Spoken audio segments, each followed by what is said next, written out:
This week in Women in Sports, she's defining what it means to be strong at the age of 85, why her story is inspiring others.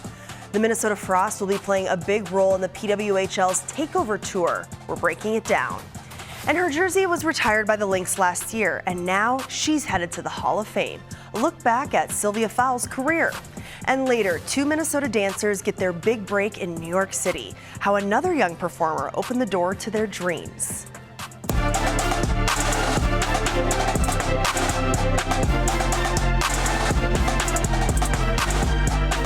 Thanks for joining us. I'm Marielle Mohs, and here at WCCO, we are celebrating the highlights of female athletes in this new digital segment called Women in Sports. We'll share new stories with you every week right here as we do our part to give these athletes the recognition they deserve.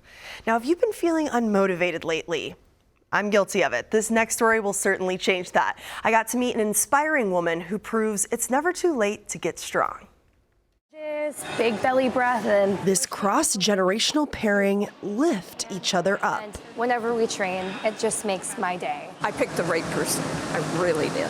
85-year-old Ronnie Leitonen picked Karina Waite to be her personal trainer at Lifetime Edina for one specific reason. I liked Karina's because it included being interested in elderly people. And I thought, that would be me. Karina feels the draw to this generation too. My parents adopted my twin brother and I when they were in their 40s. So I already had older parents.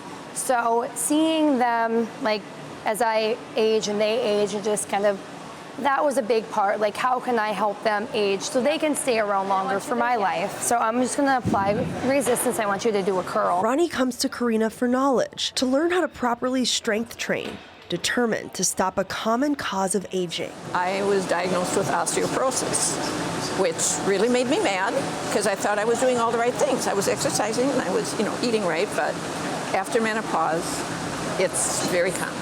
Lifting weights specifically helps strengthen bones, and in Ronnie's case, slow down her chronic disease.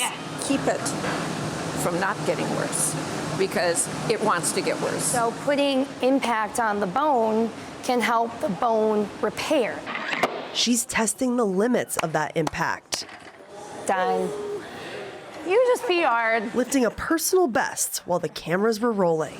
I can do things that I'm not scared of doing. So push against me. Building up her muscles has become Ronnie's new medicine. I really understand what they're doing is keeping us healthy enough we're not using the doctors in the hospitals as much. And if you're 65 and older like Ronnie, you're eligible for Medicare's Silver Sneakers program, which can give you free access to several gyms across the country, including Lifetime. And that's what Ronnie's been using to get into the gym, but it does cost money to have a personal trainer. Now, we now know the Minnesota Frost will appear in 3 neutral site regular season games. It'll be part of the PWHL's Takeover Tour and will be played outside the league's current cities as they test out possible expansion markets. Minnesota's first game as part of the tour will be against Montreal in Denver on January 12th. Then on March 7th, they'll face Ottawa in Raleigh, North Carolina. Their third game as part of the tour will be in Detroit against New York on March 18th, and tickets are currently on sale online. And don't forget, the Frost will kick off their regular season Sunday, December 1st at XL Energy Center. They'll be facing the New York Sirens, and Minnesota has already wrapped up their preseason. A historic donation in women's soccer in an effort to continue to grow the sport. Billionaire philanthropist and Washington Spirit owner Michelle Kang is donating $30 million over 5 years to the National Women's Soccer League. That money is to help train up the next generation of professional women's soccer players and coaches in this increasingly popular sport. It's the largest donation ever made to the soccer body by a woman. Ultimately, our goal is to make the best, most compelling and most competitive, most fun sport product. For sure. But for that to take off and have the media attention and the corporate sponsorship, we need this feeder system. We need this pyramid and ecosystem built. The league's championship game is Saturday evening in Kansas City. Orlando Pride will be facing off against the Washington Spirit, and you can watch that match on WCCO and Paramount+. Another Lynx player has been named to the Women's Basketball Hall of Fame. This time, it's Sylvia Fowles. Fowles retired in 2022 following a 15-year career in the WNBA. 8 of those seasons were with Minnesota. She was instrumental in the franchise's 2015 and 2017 WNBA titles, earning Finals MVP honors both years. Fowles was also an 8-time All-Star. She was WNBA's most valuable player in 2017, earned Defensive Player of the Year honors 4 times, and was a 4-time Olympic gold medalist. Wow, what a resume. Fowles will become the 8th Lynx player to be inducted into the Women's Hall of Fame, and she will be inducted next June alongside WNBA greats Sue Bird, Cappie Pondexter, and Alana Beard.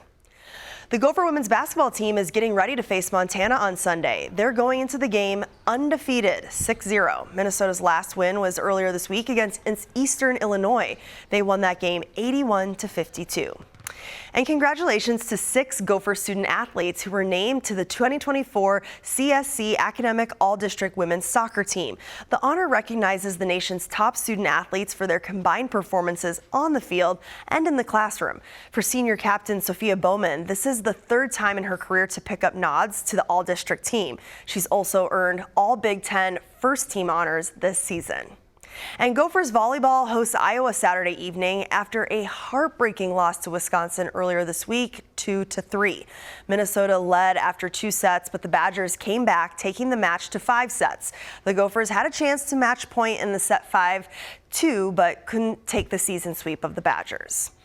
Now, 2 Gopher hockey players were also honored this week. On Monday, redshirt senior forward Abby Murphy and freshman goaltender Hannah Clark have each been named WCHA Weekly Award winners. For Murphy, this is the first time this season she's earned the honor. So far, she ranks in the nation's top 10 in both points and goals this season. As for Clark, this was her first conference honor of her career. The 2 are the first 2 Gophers to earn conference honors this season, and the team faces St. Cloud State on Saturday. A prominent college hockey coach has suddenly quit. University of St. Thomas women's hockey coach Joel Johnson resigned after what the school describes as, quote, an incident. These are images from when he coached the U.S. women's national team back in 2021. Johnson was seen walking alongside the Bemidji State team last week after they beat UST. He did not coach the following game and officially resigned on Wednesday. But in a statement, St. Thomas's athletic director said they, quote, immediately started an investigation after concerns were brought to our attention following Friday night's game. And, quote, we hold all of our coaches to the highest standards and prioritize the experience and well-being of our student athletes. Now, we want to end this week's segment on a positive note. So for the 2nd year in a row, some Minnesota dancers are making their big debut in New York City this holiday season. Now, you may remember from last year, Lake Elmo's Savannah Menzel starred as Clara in the Nutcracker at the Radio City Christmas Spectacular. Her accomplishment opened the door for other Minnesota dancers to have the same opportunity. And I got the chance to meet the 2 dancers leaping into the spotlight behind her. We actually came last year to see Savannah Menzel, and after the show, we were walking home, and she says, "Mama, I want to do that someday." Little did I know it would be next year. A true full circle moment for 10-year-old Savannah Jackson of Plymouth. She's one of the youngest dancers to hold the role of Clara in the Nutcracker at Radio City Music Hall, which can be a lot of pressure for someone so young to perform on such a big stage. I just tell myself it's a job. If you mess up, you make mistakes in life, and try better next time. What makes this experience extra special? She shares it with her friend, 12-year-old Lily Anderson of Burnsville. The 2 both perform the role of Clara so that they can split the effort it takes to perform it multiple times a week and sometimes more than once a day. I feel like I'm spreading so much joy, and I'm so proud of myself. Nice and strong. Savannah and Lily both train at Larkin Dance Studio in Maplewood. The studio owners have already visited New York to see their students perform in person. It's incredible that 3 girls in 2 years get this opportunity, and how grateful we are. But I really think it comes back to the training they get with Larkin Dance Studio. I think there's lots and lots of good talent from our state. I feel like there's lots of good teachers too, and they train them very, very well. This opportunity has taught both girls to continue to dream big, as they've already made one of their dreams a reality. I want to be a Rockette when I get older. I want to be on Broadway and be on a big stage and perform.